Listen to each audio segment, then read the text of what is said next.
الحمد لله رب العالمين، والصلاة والسلام على أشرف المرسلين محمد وعلى آله وصحابته أجمعين. إخوة الإيمان ومعاشر المسلمين، لقد أمرنا الله عز وجل باليقين بوعده ووعيده، واليقين بالغيب عموما للنجاة من النار. Ndugu Islam, Allah subhanahu wa ta'ala ametuamuru juu ya jambo linaitwa al-yaqin.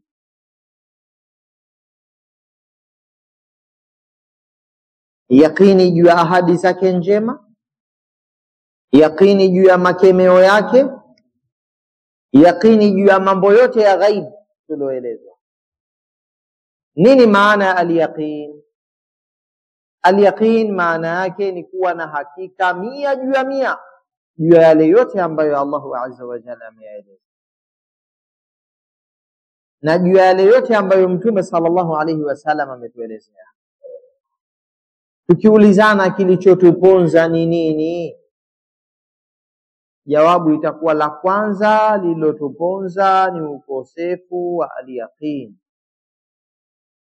Ukosefu wa al-yaqin umewafanya vijana wanakufa na ulevi, umewafanya watu wanaingia kwenye zina. Ukosefu huu umemfanya mtu atapeli. Ukosefu wa yaqini au upungufu wake umemfanya mtu adhulumu. Ukosefu wa al-yaqini au upungufu wake umepoteza qiyamul layl, umepoteza siyamun nahar, umepoteza sadaqat, umeleta upungufu mkubwa kwenye dini.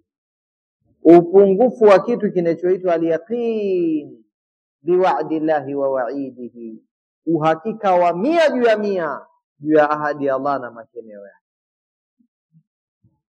Upungufu wa al-yaqin bi anna Allah qaribun min al-'abdi muttali'un alayhi yubsiru ma fi qalbihi wa sawfa yajzihi ala kulli 'amalin 'amilah. Upungufu wa yaqini juu ya kwamba Allah anamuona mja wake, anayajua yanayopita katika moyo wake, na kwamba atamlipa juu ya kila kitendo anachokitenda. Upungufu huu umetudhuru. Mwanzoni mwa al-Baqara Allah anasema dhalika alkitabu la raiba fihi, hicho ni kitabu kisicho na shaka ndani.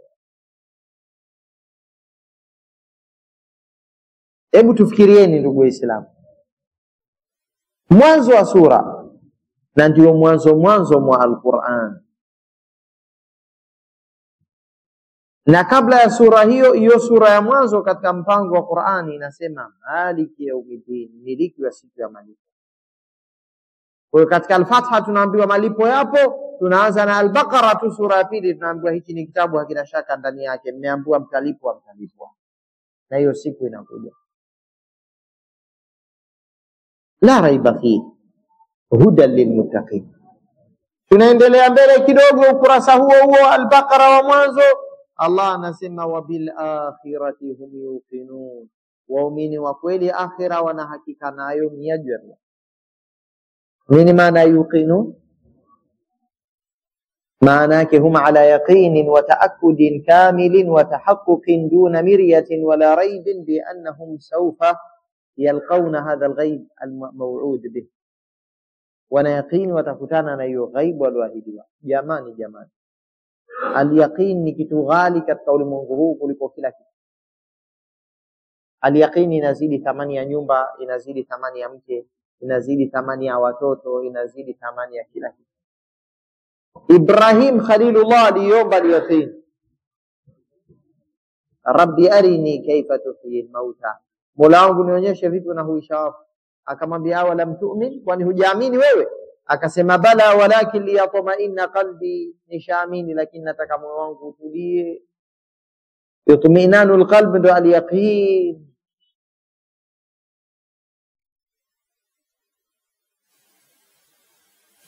Al-yaqin kitu kikubwa. Al-yaqin inamfanya msibiwa kwa msiba we furahani badala ya huzuni.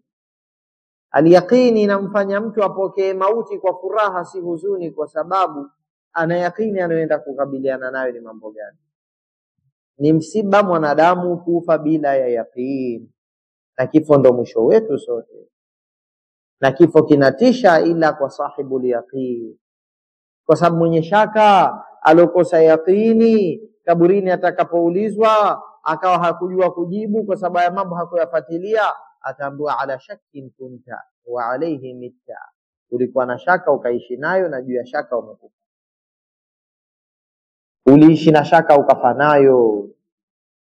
Allahumma rzuqna al-yaqin bifadlika wa judika wa karamika wa tawaffana alayhi warzuqna al-amala bimuqtada al-yaqin waj'alna min at-ta'ifati al-mansurati wal-firqati an-najiyati ya arhamar rahimin. Ahlul yaqini jamani ndio watakaookoka. Bas ahlul yaqini, na ahlul yaqini hawachezeshwi na dunia na anasa zake na pesa, kwa sababu Allah amesema alhaakumut takathur, mmepumbazwa na kutafuta wingi wa mali, hatta zurtumul maqabira, mpaka mkayatembelea makaburi mnatafuta wingi tu. Mmekuwa mnatafuta kingi tu nyie mpaka makaburini mkafika. Mbele Allah anakuja sema nini? Halla law ta'lamuna ilma al-yaqin, lau mungejua elimu ya yaqini, lama, wanaviona nasema kuna maneno yameondoshwa pale, asili yake jawabu ya lau ni hii nitakoitaja, kwa sababu mnajua nyie kwamba neno lau lina sharti na jawabu ndio wenyewe akaita harfu mtina'i limtina', ni herufi inayomaanisha kwamba kuna jambo limekosekana kwa sababu ya jingine kukosekana. Ni kama vile Mwarabu akikwambia lau ataitani la akramtuka, lau kama utanijia nitakukirimu, basi wanasema imtana al-ikramu limtina'i al-itiyani, lakini ikramu ilikosekana kwa sababu ya kukosekana ujaji. Lau ungenijia mimi ningekukirimu. Lau ataitani la aqrabtuka, lau ungenijia mimi ningekukopesha. Ulikosa mkopo mpaka ukasafiri bila pesa, ungelinijia mimi ningekukopesha. Maana yake nini? Ulikosa mkopo kwa sababu hukunijia. Ulikosekana mkopo ulipokosekana ujaji. Sasa wanasema maulama hivi kwamba lau ta'lamuna ilma al-yaqin, lau mungejua elimu ya yaqini, jawabu yake lama alhaakumut takathur, wala msengepumbazwa na kutafuta wingi wa mali. Lakini lilikosekana jambo la kutopumbazwa kwa sababu ya ukosefu wa elimu ya yaqini, na kutopumbazwa na mali ni jambo muhimu, lakini lilikosekanwa hilo, kutopumbazwa na utafutaji wingi wa mali. Matajiri wengi duniani hawatafuti cha dharura na lazima, waliupoteza wakati wao, hawakuutia katika ilmu wala da'wa wala ongezeko la yaqeen wala iman wala akhirah. Ni kwa sababu walitafuta kingi kikala wakati, kasban wa infaqa, katika kukichuma kwanza na katika kukitumia vile vile. Hili jambo muhimu, hili ni jambo moja muhimu sana, linaitwa nini? Al-yaqin. Kalla law ta'lamuna ilma al-yaqin lama alhaakumut takathur, lau mungejua elimu ya yaqini msingepumbazwa na kutafuta wingi wa mali. La tarawunna al-jahim sio jawabu ya lau. La tarawunna al-jahim ni ujumbe mpya, mutakuja iona jahannam. Thumma la tarawunnaha 'ainal yaqin. Aya pili ndio imezidi kutuonyesha kwamba la tarawunna al-jahim ya nyuma sio jawabu ya lau, kwa sababu ujumbe umekaririwa tena, kisha mtakuja iona kwa jicho la yaqin. Mtakuja iona jahannam kwa jicho la yaqin.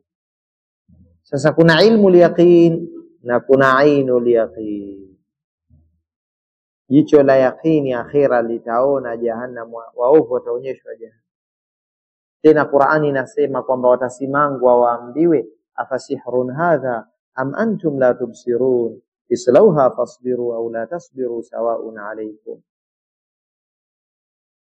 Hivi ndio uchawi huu leo, kama mlivyokuwa mkisema duniani, mkisema uchawi ule uchawi, hebu angalieni na wanauona moto wa jahannam unarindima, unatisha, una miale mikubwa kama majumba, tarmi bishararin kalqasr, mkali. Alafu anaambia nauonaje huu ni uchawi au ndo hamuoni hivyo?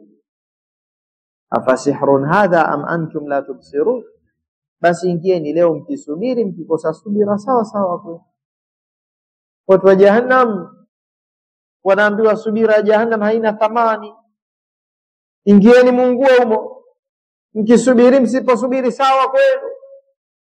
Ni maneno yanatisha sana hayo, ni maneno makubwa hayo, ni maneno muhimu. Lau ta'lamuna ilma al-yaqin lama alhaakum at-takathur latarawunna al-jahim thumma latarawunnaha 'ayna al-yaqin thumma latus'alunna yawma'idhin 'anil na'im, kisha mtaulizwa siku hiyo kuhusiana na neema. Sasa katika hii sura kwanza kuna faida nyingine. Mnajua nyewe kama kipindi chote cha kuishi wanadamu makaburini wanaishi miaka na miaka na miaka na miaka, Allah kakiita ziara tu, ziara. Walio makaburini wameenda kutembelea tu. Unajua wewe unapomtembelea ndugu yako, rafiki yako, akasema nenda kumtembelea fulani, huwa si dakika 5 tu, hazilingani na muda unaotumia nyumbani kwako. Dakika 5, 10, 15 ziara. Nenda kumtembelea fulani sasa hivi. Kutembelea na mahala unapoishi ni vitu tofauti. Ukisikia tu neno kutembea, alhaakumut takathuru hatta zurtumul maqabir, mpaka mkayazuru makaburi kule. Ina maana kwamba miaka 1000, 2000, 3000, 4000, 5000 ya duniani ukiyalinganisha na akhira ambayo ndio makazi ya kuendelea, hii ni ziara. Duniani itaitwa nini sasa? Maisha miaka 60, 70. Ikiwa ya miaka 1000 na maelfu ni ziara, miaka 60, 70 yatakuwa nini? Ni kweli mtu akapumbazike hapo? Kweli akacheze hapo? Muda una thamani jamani, na ni mkubwa na ni mtukufu wa hali ya juu. Muda una thamani na ni mtukufu, na unatakiwa tuutumie kwa ajili ya akhira.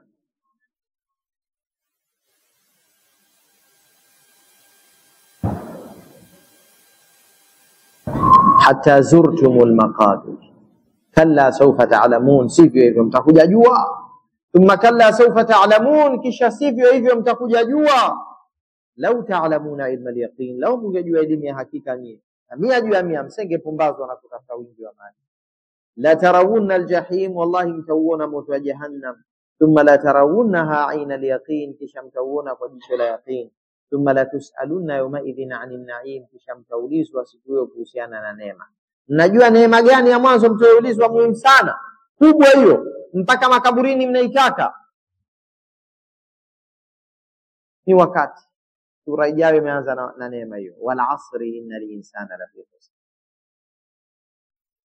Wanavioni wanaoangalia munasabatun baina al-ayati was-suwar, mnasaba ulioko baina aya na aya au sura na sura, wanasema angalia ilipoishia thumma la tusaluna yawma idhin 'anil na'im, neema kubwa iliyotajwa mbele watakaojutia watu wa makaburini wanaitaka ni neema ya wakati. Walio makaburini wanasema Rabbi tupe wakati. Hawakuomba afya, hawakuomba pesa, hawakuomba chengine. Pamoja na kwamba afya ni kitendea kazi cha kutafutia akhera, pamoja na kwamba pesa ni kitendea kazi na mali ni kitendea kazi cha kutafutia akhera, lakini walitaka kitendea kazi kikuu ambacho nini? Wakati. Kwa sababu sona pesa pia aweza kutafuta akhera kupitia wakati. Alokosa afya pia anaweza kutafuta akhera kupitia nini? Wakati. Wakati ndio kitendea kazi kwa wote. Huyo mwenye pesa zake lazima upate wakati wa dunia ndio atoe hiyo pesa. Asengepewa wakati akafa, hakuna pesa atoitoa kaburini baada ya kufa. Mwenye afya vile vile. Lakini aliomba kitendea kazi kikuu kinachoitwa wakati. Rabbi irji'un, Rabbi nirejeshee tena duniani nipe wakati. Laula akhartani ila ajalin qarib, ungenichelewesha ukanipa wakati mpaka muda mchache Mola wangu, fa asaddaqa, ili nitoe sadaqa, wa akun minas salihin, na niwe katika waja wema. Ungenipa wakati Mola wangu. Mngenipa wakati. Anaomba wakati jamani. Wakati ghali, wakati una thamani.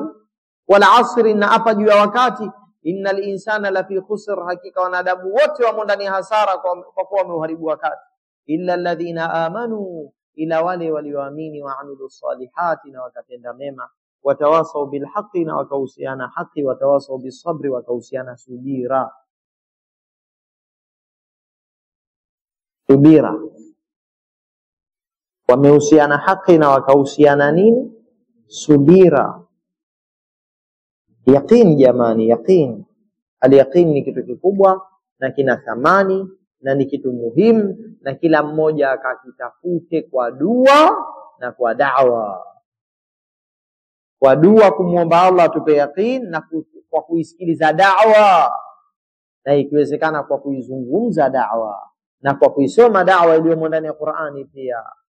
Tumwangalie Allah anatuambia nini mule ndani ya Qur'an, tusomeni tafsiri, tusikilizeni akhira. Katika dua zilizonukuliwa katika al-ad'iyatul ma'thura, dua moja ni kuomba yaqini, au zaidi ya moja, nyingi zinaomba yaqini. Wa min al-yaqini ma tuhawwinu bihi alaina masa'ib ad-dunya, ya Rabbi tupe yaqini ambayo kwayo utaizimua misiba yetu ya dunia. Sahibul yaqini, misiba ya dunia inakuwa si misiba, misiba ya akhira ndio inakuwa misiba. Ahlul yaqin, wa min al-yaqini ma tuhawwinu bihi alaina masa'ib ad-dunya. Al-yaqinu billahi ni kitu muhimu. Al-yaqin ni uhakika, na ndio maana mauti yakaitwa al-yaqin, kwa sababu yana uhakika. Ni ukweli mtupu mauti. Yakaitwa al-yaqin. Basi na akhira ni yaqin. Na Allah alipotaja mambo ya akhira akasema inna hadha lahuwa haqqul yaqin. Alipokuja taja makundi matatu katika al-waqi'a, wale ashabu shimali walokula hasara, na walobora zaidi kuliko hao ni ashabu waliokuwa bora. Sasa ana ashabu shimali wamekula hasara, ni ashabu yamin, watu wa upande wa kulia, na waliobora zaidi kuliko ashabu yamin ni as-sabiquna as-sabiquna, ja'alana Allahu wa iyyakum minhum. Makundi matatu haya. Wa kuntum azwajan thalatha, na nyinyi akhira mtenda kwa makundi matatu. Lililo bora ndo hao al-muqarrabuna, na ndio as-sabiqun.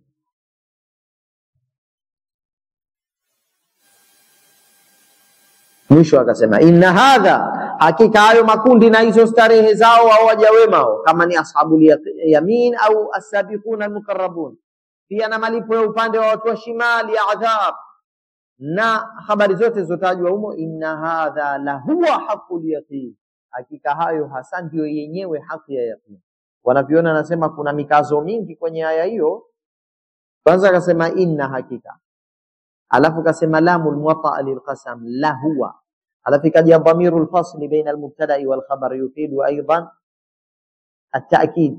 Dhamirul fasli ndio huwa, la huwa, alafu akaisema alhaq, wakati alhaq na alyaqini ina maana moja, kwa mudhaf na mudhaf ilayhi muaddahuma wahid. Ina maana ya kwamba alikusudia atie mikazo tosha, alafu hapo mja atie shaka, itakuwa balani kubwa. Inna hadha la huwa haqqul yaqin fasabbih bismi rabbikal azim. Kwa hiyo tukamwombeni Allah turuzuku yaqin, halafu tufanyeni sababu ya kuipata al-yaqin, ambayo ni sababu muhimu sana. Kusikiliza sana da'wa, kuizungumza sana da'wa, kuitafakari sana da'wa, halafu kuutafakari ulimwengu. Tulikuwa hatupo, tumeletwa. Hilo jambo linaongeza yaqin. Kwa nini basi ishindikane kurejeshwa kwa mara nyingine? Mbona tumeona maajabu ya kuwepo dume na jike? Mbona mwanamume ana sauti ya kiume, mwanamke ana sauti ya kike? Allah katofautisha vipi kwenye sauti, maumbile na vitu mbalimbali, madume na majike katika wanyama, wadudu? Nani aliyeumba aina kwa aina za viumbe maporini, kwenye bahari, angani wanaoruka, malaika walioumbwa kwa mwangaza, majini walioumbwa kwa moto? Hayo yote hayajaongeza yaqini tu.